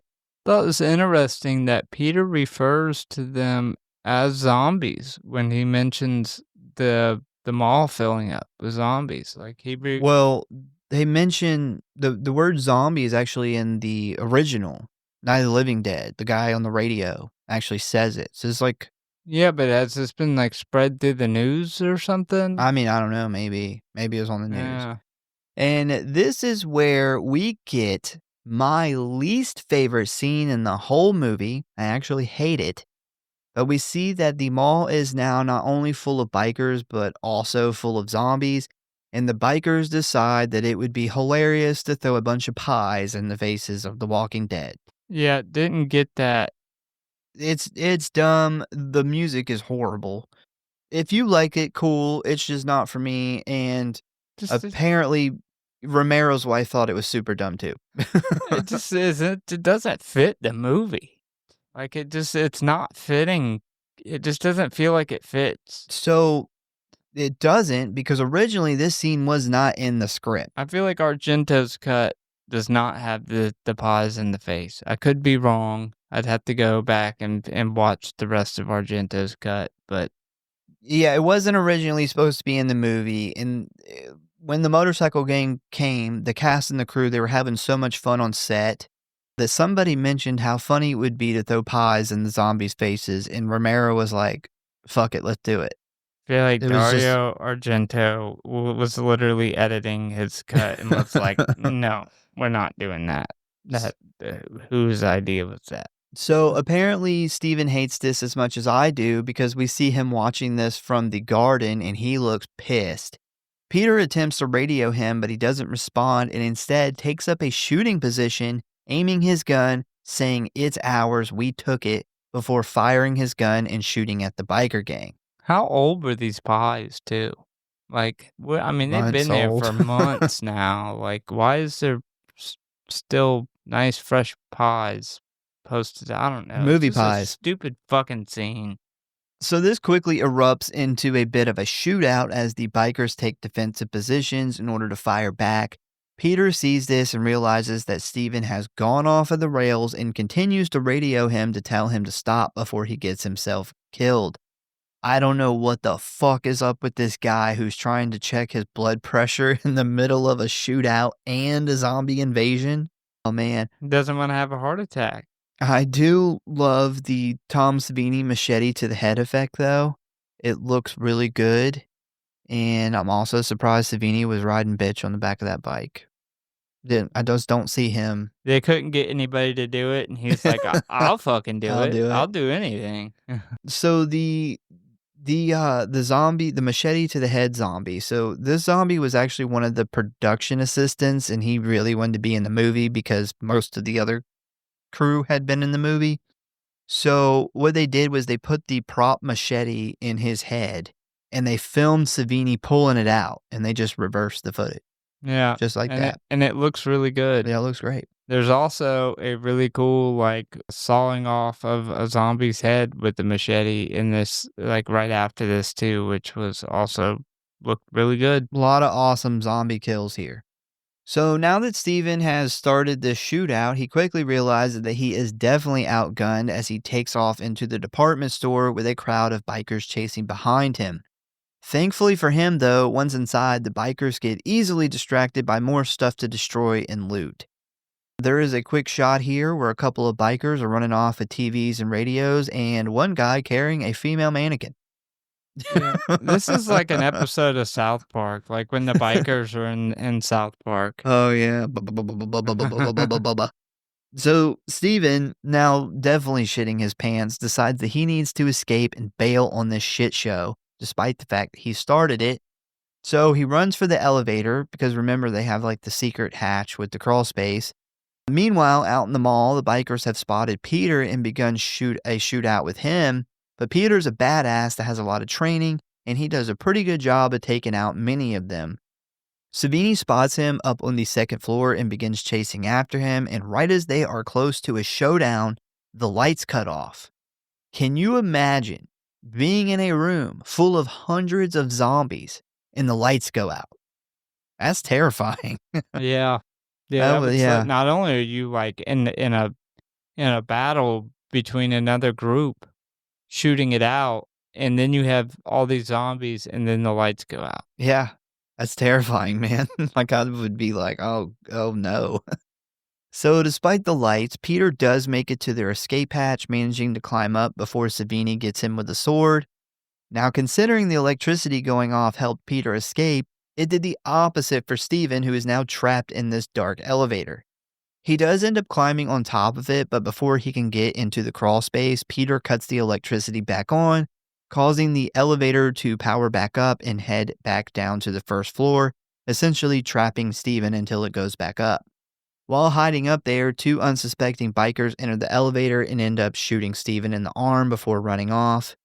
Now, back out in the mall, biker Savini starts getting surrounded by zombies when suddenly Peter shoots him from the crawl space, causing him to fall backwards and land in the fountain where he dies. Now, considering their leader is dead, the mall is overrun by zombies and Peter is sniping them from an unknown location, the bikers say fuck this as they begin to flee. But not Blood Pressure Man, as we see him once again run over and attempt to check his vitals, which doesn't go well because before he can even get the results, he is surrounded by zombies and killed. So next we get my absolute favorite scene in the movie, which is where we see all of these left behind injured bikers start getting torn apart by zombies. We get a lot of awesome effects here, including Blood Pressure Man getting his arm ripped off while still in the machine, and another guy getting his guts ripped out. Which, by the way, that was Savini's assistant, and Savini had a slaughterhouse down the street from him. So he went and bought real animal intestines for this scene. And the reason why they're so white is because one of the crew actually like washed them off really good before the scene because they were going to be placed in a rubber chest appliance that this guy was going to be wearing. And that way when they kind of ripped his fake chest open, there were all these real animal intestines. So very cool. Yeah, this whole scene is fucking wild, man. Like, it's gruesome. It's awesome. It is awesome. So, a now very injured Steven jumps down into the elevator to get to his radio and inform Peter where he is. Peter tells him to climb up to the crawl space entrance and he will come get him, but considering Steven has a bullet in his arm, he has some trouble climbing back up. And while his legs are dangling there, the elevator door opens up, causing like 10 zombies to rush in and begin biting and tearing at his legs. Steven then falls back into the elevator where the zombies attempt to pile on him, but he actually ends up fighting them off and shooting them with his pistol. But unfortunately for him, it is too late as he now has multiple bites all over his body. I will say, as much as I don't really like Steven all that much, he does put up a damn good fight here. Yeah, I don't hate Steven by this point in the movie. He's a lot better. Yeah, he's gotten way better. Like the first couple days they were there, he sucked. But yeah, he gets much better by this point. Peter, after hearing Steven's screams, realizes that he was too late and instead heads back to the annex where a very worried Francine is waiting. After only seeing Peter return, she comes to the conclusion that her boyfriend and father of her child is most likely dead. Now, Peter does try to make her feel a bit better by telling her that he heard Steven firing his gun, so he might still be alive, but she knows this probably isn't the case. We then skip ahead a few hours later where Steven still hasn't returned and Francine is preparing to leave the mall in the helicopter. We then get a bunch of shots of the mall where we see that it is full of the undead, and as the elevator doors open, we see a now full-on zombie version of Steven come limping out still holding his gun. So I think the actor who played Steven did a great job portraying a zombie. Because one thing I found out while doing my research, and I mentioned this a little earlier, we were talking about a different zombie, is Romero let the actors and extras come up with their own zombie style, I guess you would call it. Realizing that just like all people are different, all zombies are different as well. And this actor was so fucking excited to play a zombie. He came up with his whole, head to the side, the way he dragged his leg, because he said he thought about it for weeks, how he was going to be this zombie, because he was more excited to play the zombie than he was to play the main character. Well, this guy wasn't an actor, right? He wasn't an actor Yeah. before, no. Yeah. I'd have been fucking stoked to play a zombie too. That would have been the highlight of the movie for me. Yeah, he loved it. He thought it was great. So we then follow zombie Steven, who heads right for the fake wall that they built in order to hide the entrance to the annex, and he and 20 more zombies begin banging on it, pushing it to the point of collapse. Once they break through, Peter spots a horde of zombies heading straight for them, led by a now undead Steven. I do find it really interesting that when zombie Steven opens the door to the annex, he closes it behind him, blocking the other zombies from getting in, and he doesn't try to attack Peter and Francine. Well, yeah, I noticed he closed the door, and I didn't know if they were trying to portray that as him going to that wall to begin with is, they say whenever they're talking about why all the zombies even go to the mall, it's just instinct. It's somewhere deep in their brain they remember. And if it was just him, he always made sure he closed that door behind him. But yeah, very interesting that they had him do that. Yeah, it just makes you wonder how much of the person is still in there, because he knew where to go. He knew the wall was fake, and he just went into the annex like he normally would and closed the door behind him, and then he doesn't even try to attack them. What if it was him, he just couldn't talk anymore? Yeah, I don't know. I think it's actually one of the most interesting things we've ever seen a zombie do. It really opens up that door for how much of the person is left. What if they would have figured out that it was still him, and he would have just been just flown off in the helicopter? He would have flown the helicopter. No, he's like, he could still fly. I fell in some blue paint. I'm worn out. I'm exhausted. I've been shot. Got a crank in my neck. So after looking at Steven's bloody, reanimated corpse for a moment, Peter then raises his gun and shoots him in the head, killing him for good. Peter then tells Francine to get to the helicopter and leave, and that he wants to stay behind. The horde of zombies then burst into the room as Francine heads up the ladder, and Peter goes into the back room, placing a gun to his head. Francine then gets the chopper up and running and decides to wait a moment just in case Peter changes his mind. We then see the zombies burst into Peter's room, and right before he shoots himself, he changes his mind and begins fighting his way out of the room, heading for the chopper. Once he makes it up the ladder, he finds that the roof is now covered in zombies and Francine has begun taking off. Thankfully, though, she quickly spots him and lowers it down just enough for him to get in. He then asks her how much fuel they have, and she says not much. He then responds with a cheerful okay, as we then see them fly off into the sunrise as the mall becomes completely overrun with the undead. And that is the end of Dawn of the Dead. Bro, that is some pretty impressive flying for somebody who just learned how to get off the ground yesterday. Yeah, maybe.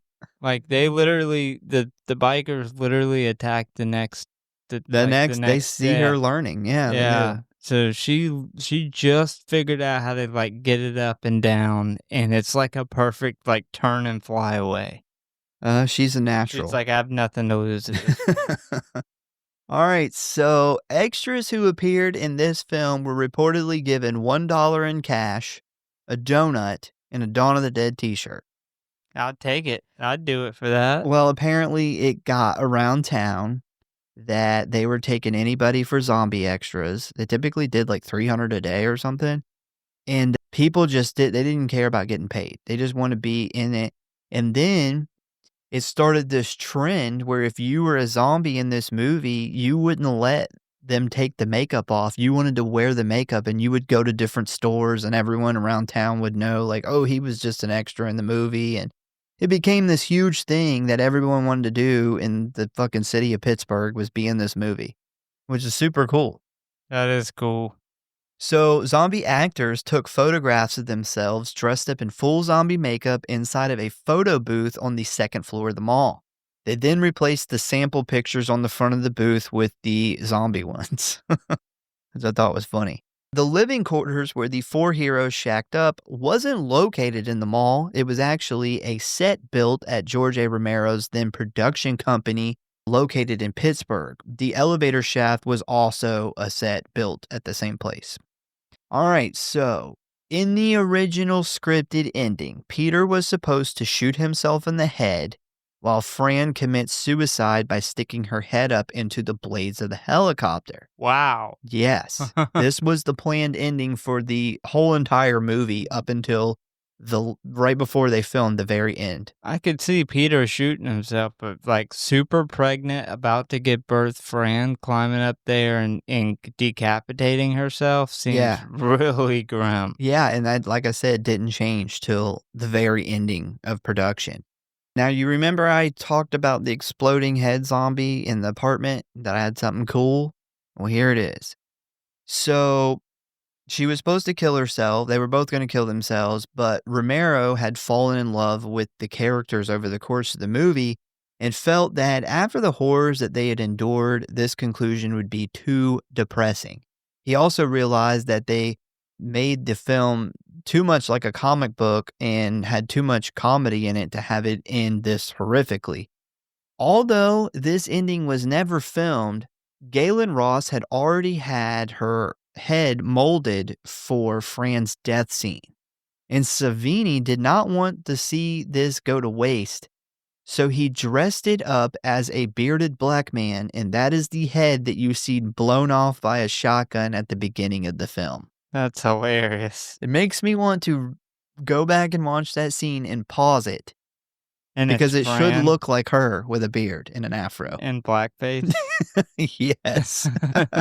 Blackface Fran with an afro. Yeah. Getting That's her head wild. blown off. That is wild. All right, so ratings and kill count. I counted 21 kills, not counting the zombies.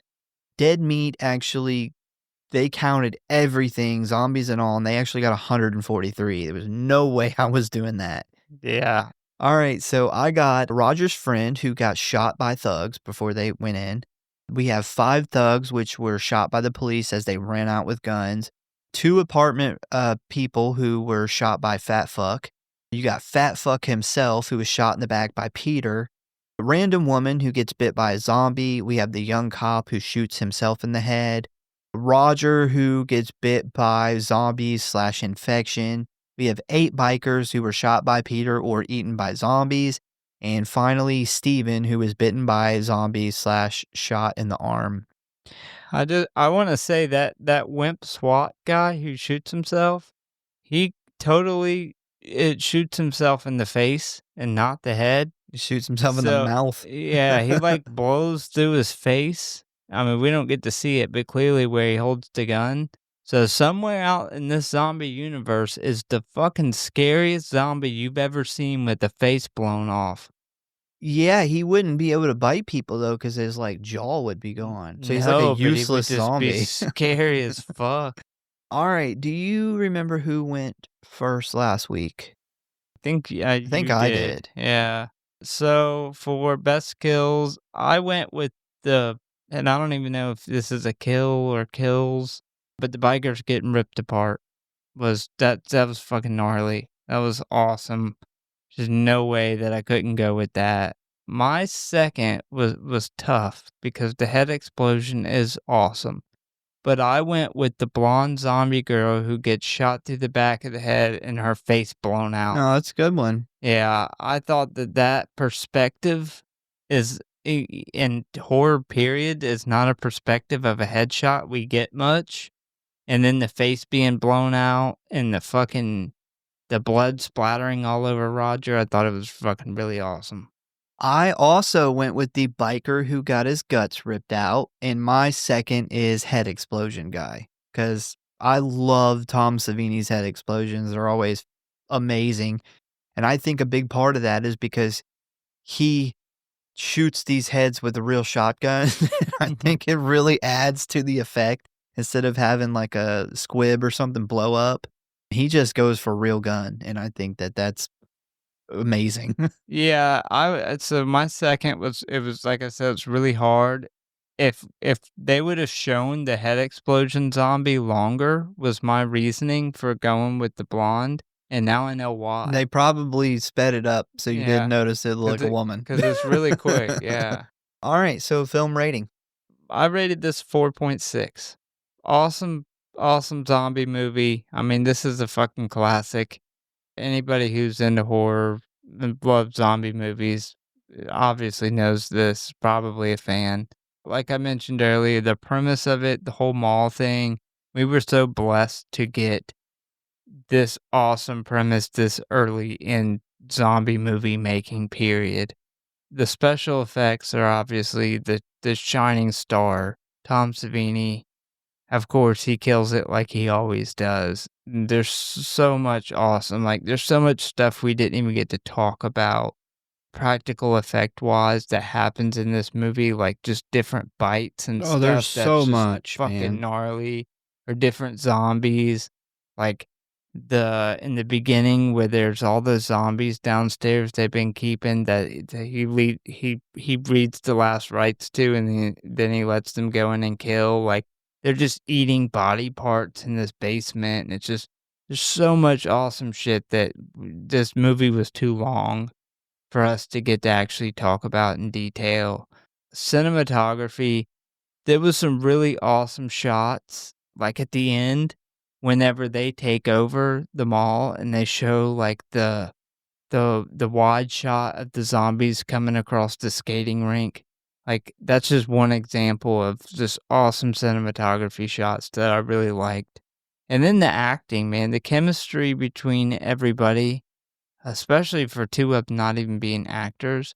I thought the chemistry was really good between everybody. My only big complaint about this movie is the music. It is awful. Man, It's so awful. the score literally is just god fucking awful in parts of this movie. Between the jungle monkey music that they were playing in the gun store, which made no sense, to the nonsensical ice cream man fucking carnival music they play, that's my only complaint, the whole movie. I gave it a 4.8. I love everything about it except for the music. One thing I did think about was because we actually covered the remake last year, and one thing that I kind of thought about is, what I love about the two movies, because even though they have a extremely similar plot, they're very, very different movies.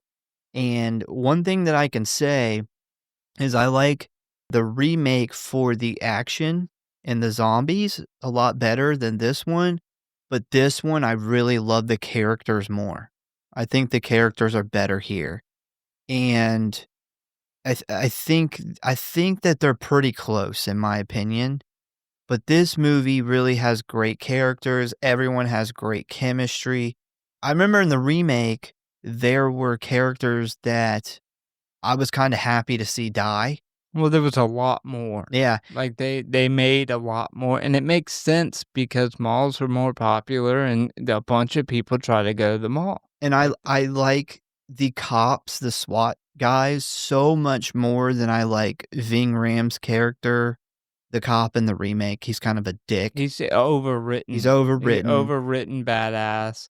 Then the security guards, like, one's a puss, one's an idiot, and then one is an asshole, but ends up being one Has of it my yeah. favorite characters of the movie.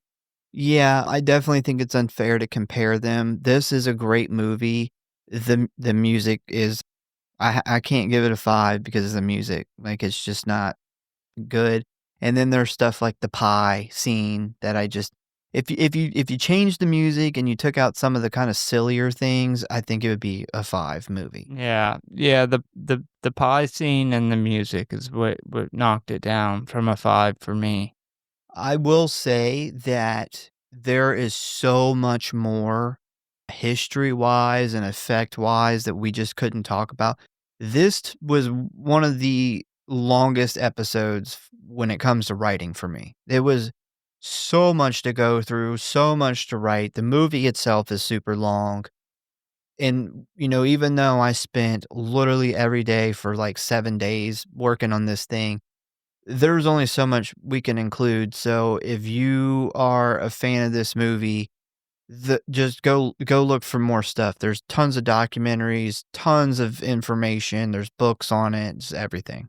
So that is our opinion on Dawn of the Dead. I hope that Angie enjoyed our coverage of it. Once again, we thank you guys for listening. Please give us a follow or like if you enjoy the show. Check out the website, check out the socials, check out the shop, get you some shirts.